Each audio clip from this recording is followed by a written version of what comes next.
A few weeks ago, I walked into an office area of my school building to use the photocopier.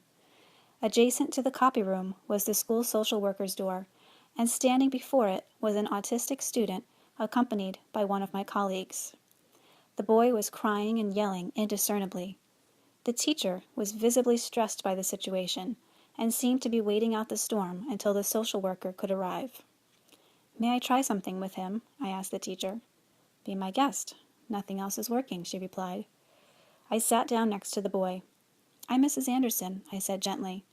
"Sometimes when I get upset, I do this to calm down." I began touching my thumb and pointer finger together. I. Then I pressed my thumb and middle finger together. Am. Then thumb and ring finger. So. Finally, thumb and pinky finger. Calm. The boy immediately began pressing his fingers together in the same fashion, parroting back what I had just said. I am so calm.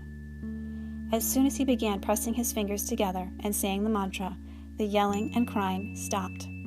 It was immediate, as if a switch had been shut off in the emotional centers of his brain. We continued in this way for another minute or so, and I could feel the energy of the room shift from edgy and tense to serene. I looked up at the boy's teacher, who at this point had a huge smile stretched across her face. "That is amazing," she said. "The next time he has a meltdown, I'm coming to get you." "There's no need to," I said. "You both have the tools now. All you have to do is remind him to use them." And with that, the boy and my colleague were able to walk back to class quietly, excited to share what they had just learned. Each day in my classroom, I used many of the tools I've learned in the Radiant Child Yoga Teacher Program. This was the first time I'd used anything with a student who was not my own.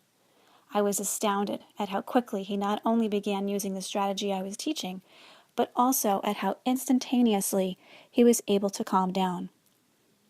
I will be forever grateful for all I have learned in the trainings and will continue to take it with me wherever I go.